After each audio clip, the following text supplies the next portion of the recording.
आपका स्वागत है जस्ट हिंदी के सोशल मीडिया पेज पर। सौरभ भारद्वाज ने प्रेस कॉन्फ्रेंस कर कई बातें कही हैं, आपको सुनाते हैं उन्होंने क्या कुछ कहा। जब दिल्ली के अंदर कोई बड़ा संकट आता है और हम उसके अंदर कागजों के आधार पे, डॉक्यूमेंट्री एविडेंस के आधार पे कहते हैं कि इसके पीछे दोषी भारतीय जनता पार्टी द्वारा लगाए उपराज्यपाल हैं, तो उपराज्यपाल कार्यालय से कुछ उलझुलूल उसका जवाब आता है। मसलन मैं आपको दो उदाहरण दूंगा, उदाहरण बहुत सारे हैं, दो तीन उदाहरण आपको दूंगा। कुछ दिनों पहले आशा किरण आश्रय गृह के अंदर करीब 14 लोगों की मृत्यु हुई और वो विभाग सोशल वेलफेयर डिपार्टमेंट का है, मगर उसके ऊपर जब ज़्यादा छानबीन हो रही थी तो मैंने ही प्रेस कॉन्फ्रेंस करके आपको बताया कि जो जांच हो रही है उसमें पता चल रहा है कि इस आश्रय गृह के अंदर डॉक्टर्स और पैरामेडिक स्टाफ की भारी कमी थी। इस तरीके के मरीजों को डॉक्टर्स और पैरामेडिक स्टाफ की ज़रूरत है। ट्रांसफर पोस्टिंग करने का अधिकार एलजी साहब का है, यानी कि केंद्र सरकार का है, और इनकी गलती से ये मृत्यु हुई, आप सबको याद होगा। और एलजी कार्यालय से तुरंत जवाब क्या आया? वो आया कि साहब एनसीसीएसए की मीटिंग नहीं हुई, इसकी वजह से हम इनके ट्रांसफर नहीं कर पाए, जबकि एनसीसीएसए के एजेंडे में कहीं नहीं था, मगर क्योंकि झूठ बोलने की आदत है एलजी कार्यालय को तो झूठ परोस दिया गया। चलिए ठीक है। आपको यह भी याद होगा कि कुछ दिनों पहले मैंने ये बात भी कही कि दिल्ली के अंदर इतने बड़े बड़े अस्पताल हैं और एक एक अस्पताल को एक एमडी या एमएस की जरूरत होती है कि एक एमडी और एमएस जो है एक अस्पताल चलाए, मगर दिल्ली में एक एक डॉक्टर को दो दो तीन तीन बड़े बड़े अस्पतालों की जिम्मेदारी दी हुई है। और आप जब भी उनसे कहें कि साहब ऐसा हो गया अस्पताल में, वो कहते साहब मैं क्या करूं, मेरे पास इतनी जिम्मेदारी है। और एक बहाना मिला हुआ है डॉक्टरों को कि भाई मेरे पास एक से ज्यादा अस्पताल है, मैं कैसे काम करूं। और मेरा आरोप है कि अव्यवस्था फैलाने के लिए यह किया हुआ है, जानबूझ के किया हुआ है। मगर जब जब हम ये बात उठाते हैं तो एलजी कार्यालय कहता है भाई एनसीसीएसए की मीटिंग नहीं हुई, इसकी वजह से हम जो है डॉक्टरों को ट्रांसफर नहीं कर पाए। चलिए ये भी ठीक है। अभी कुछ दिनों पहले आपने देखा होगा कि मैंने ये कहा कि भाई इतने सारे डॉक्टरों के पद खाली पड़े हैं। मैं एलजी साहब को जब से मंत्री बना हूं तब से आधे दर्जन खत लिख चुका हूं कि भाई ये खाली पद जो हैं इनको भरिए। करीब 30% पद डॉक्टर्स के और स्पेशलिस्ट के खाली हैं, पैरामेडिक्स, नर्सेज, इसके पद खाली हैं। तो एलजी साहब ने इसका एक बेतुका सा जवाब दिया, पद खाली हैं सैकड़ों, मगर एक बेतुका जवाब आया कि साहब 25-26 स्पेशलिस्ट का जो है रोस्टर हमारे पास आ गया है, उसकी लिस्ट हमारे पास आ गई है, हम उनकी पोस्टिंग नहीं कर पा रहे क्योंकि सीएम साहब नहीं है और एनसीसीएसए की मीटिंग नहीं हो रही है। यही बात हर चीज पे एनसीसीएसए को एलजी कार्यालय घुसा देता है। आपको याद होगा कई महीने पहले अंबेडकर मेडिकल कॉलेज के अंदर मेडिकल कॉलेज की 2 छात्राओं के साथ उनके प्रोफेसर ने सेक्सुअल हैरेसमेंट किया। कोई कार्रवाई डिपार्टमेंट की तरफ से उस प्रोफेसर के खिलाफ या वहां के प्रिंसिपल के खिलाफ नहीं की गई। बंगाल का तो बहुत शोर मचाते हैं भारतीय जनता पार्टी वाले, यहां पे दिल्ली में इनके एलजी के अधीन उस प्रोफेसर पे और उस प्रिंसिपल पर कोई कार्रवाई नहीं की गई थी, बल्कि उन बच्चियों को झूठे केस में फंसाने की कोशिश हो रही थी दिल्ली में। और जब मैंने सचिव स्वास्थ्य एसबी दीपक कुमार साहब से पूछा कि भाई आपने इसके ऊपर ना कार्रवाई की, आपने मंत्री को बताया तक नहीं, तो उन्होंने बोला कि ये तो सर्विसेज का मैटर है और ये एनसीएसए से की मीटिंग नहीं हुई, इसकी वजह से जो है हम जो है ना प्रिंसिपल को हटा पाए ना प्रोफेसर को जो है हम सस्पेंड कर पाए। हालांकि जब बाद में दबाव पड़ा तो एलजी साहब को दबाव के कारण उस प्रोफेसर को सस्पेंड करना पड़ा, प्रिंसिपल को तब भी नहीं हटाया गया। आज मैं एलजी कार्यालय की पोल आप लोगों के सामने खोलने जा रहा हूं और सबूतों के आधार पर खोलूंगा। एलजी कार्यालय को निमंत्रण दे रहा हूं कि इसका जवाब दीजिए। अभी तक क्या था, कोई ट्रांसफर पोस्टिंग ग्रुप ए की हो, साहब एनसीसीएस से नहीं है, मुख्यमंत्री नहीं है, हम क्या करें, हम पोस्टिंग देना चाहते हैं, हम दे नहीं पा रहे। इसी अगस्त के 2 ऑर्डर मैं आपके सामने लेके आया हूं। 16 अगस्त 2024 का ये ऑर्डर है पीडब्ल्यूडी विभाग का। ये देखिए 16 अगस्त पीडब्ल्यूडी विभाग जो सीधा सरकार के अधीन आता है उसका ऑर्डर है और इसके अंदर 7 ग्रुप ए ऑफिसर्स को पोस्टिंग दी है, ट्रांसफर नहीं किया। नए अफसर जो सीपीडब्ल्यूडी से आए हैं उनको पोस्टिंग दी है, जिसके बारे में अभी तक एलजी साहब कह रहे थे कि मेरे पास स्पेशलिस्ट तो आए हुए हैं, हम पोस्टिंग इसलिए नहीं दे पा रहे क्योंकि मुख्यमंत्री नहीं है।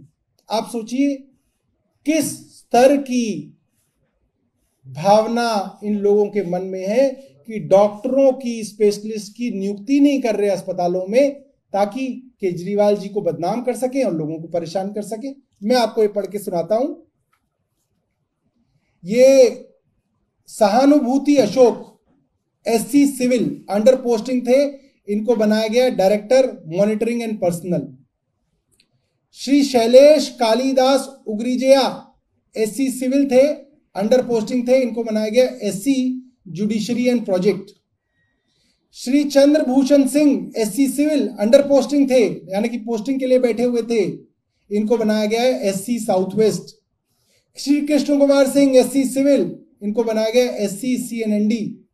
Rohit Meena SC civil director works बनाया गया है। Shri Naveen SC civil SC west बनाया गया है।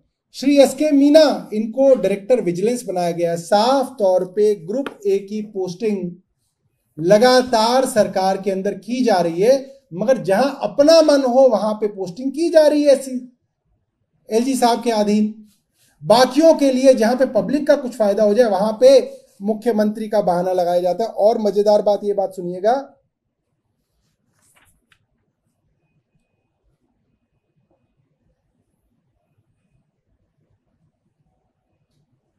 सॉरी ये दूसरा है,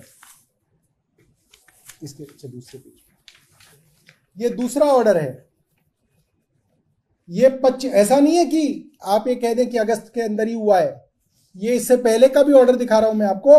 25 जून 2024 का ऑर्डर है, ये भी पीडब्ल्यूडी का ऑर्डर है। इसके अंदर निपुण गुप्ता एससी, इनको इन्होंने जेएनपी एडिशनल चार्ज दिया है। इसके अलावा 2 ट्रांसफर पोस्टिंग की हैं, वो भी ग्रुप ए की हैं। सिद्धार्थ महाजन एग्जीक्यूटिव इंजीनियर है, इनको हेल्थ से हटा के जुडिशरी सिविल डिवीजन दी गई है। और लोकेंद्र हैं एग्जीक्यूटिव इंजीनियर, इनको जुडिशियल प्रोजेक्ट से हटा के फ्लाईओवर डिवीजन के अंदर डाला गया है। ये भी दोनों एक्सीएन है, ये भी दोनों ग्रुप ए की पोस्टिंग है। अब मेरे एलजी साहब से बहुत साधारण से 2 छोटी छोटी सवाल है, मैं उनसे रखना चाहता हूं। नंबर 1, यदि ट्रांसफर पोस्टिंग हो सकते थे और हो रहे हैं तो एलजी कार्यालय ने दिल्ली को गुमराह क्यों किया? डॉक्टरों को पोस्ट करने के अंदर एलजी साहब को एनसीसीएस से चाहिए और एससी को पोस्ट करने के लिए एलजी साहब को कुछ नहीं चाहिए। एलजी साहब दिल्ली वालों से माफी मांगे, उन्होंने दिल्ली को गुमराह किया। दूसरा, अगर एलजी साहब ये कहते हैं कि एलजी साहब जो कह रहे थे वो सही है, ये जो ट्रांसफर पोस्टिंग हुई ये गलत है, ये भी गुंजाइश हो सकती है, तो एलजी साहब आज ही अपनी आंखों के तारे पीडब्ल्यूडी के प्रिंसिपल सेक्रेटरी अनबरासू को सस्पेंड करें। कथनी और करनी को फर्क ना रखें, सस्पेंड करें उसको। दिखाएं दिल्ली वालों को कि इस अफसर ने ट्रांसफर पोस्टिंग गैर कानूनी ढंग से की है और एलजी साहब इस चीज पे नाराज हैं। एलजी साहब की इसमें कोई मिलीभगत नहीं है, इसलिए इस अफसर को सस्पेंड किया जाए। मैं आपको बता रहा हूं, ना एलजी साहब माफी मांगेंगे, ना एलजी साहब इस अफसर को सस्पेंड करेंगे, क्योंकि सिर्फ गुमराह करना, मैनिपुलेट करना, मिसलीड करना, झूठ बोलना एलजी कार्यालय का काम रह गया। सिर्फ और सिर्फ दिन रात झूठ बोलने का काम किया जाता है।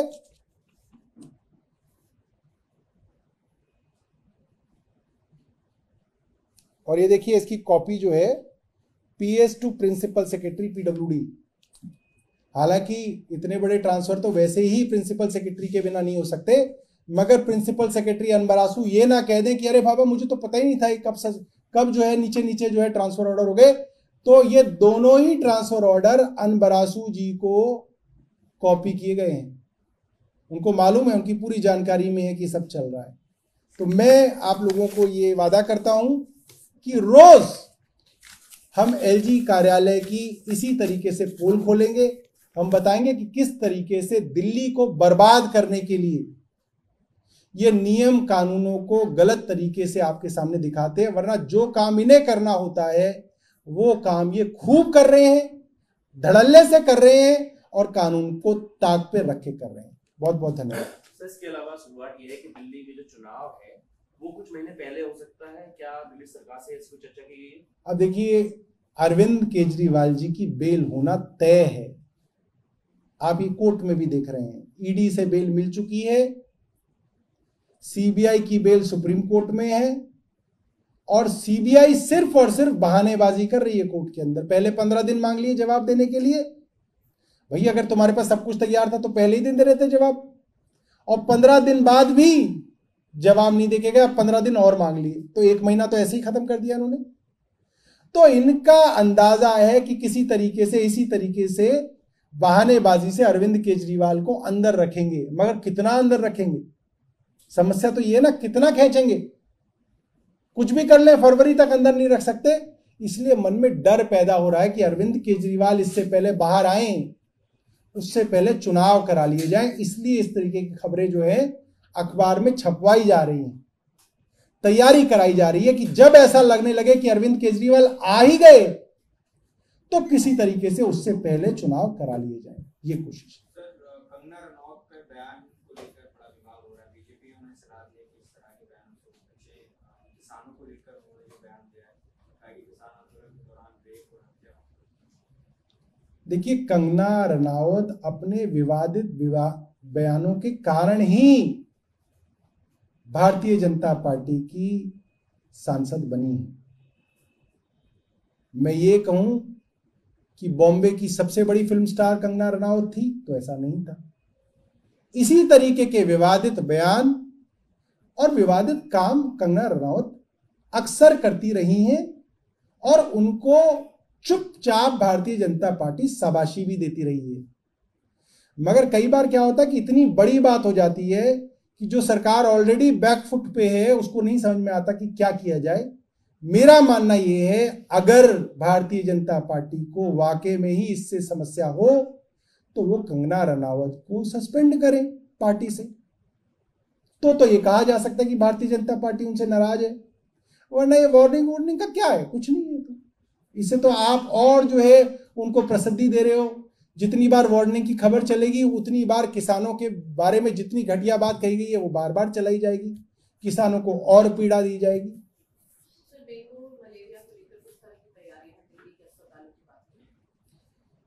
मैंने गत शुक्रवार को मुख्य सचिव और स्वास्थ्य सचिव को बुला के इस विषय में मीटिंग ली। हालांकि काफ़ी मुश्किल हुआ उनको बुलाना, क्योंकि उनका कोई कोर्ट का मैटर था। तो मैंने उनको कहा डेंगू के विषय में आना है, तो उन्होंने बोला कोर्ट का मैटर है, कोर्ट जाना है।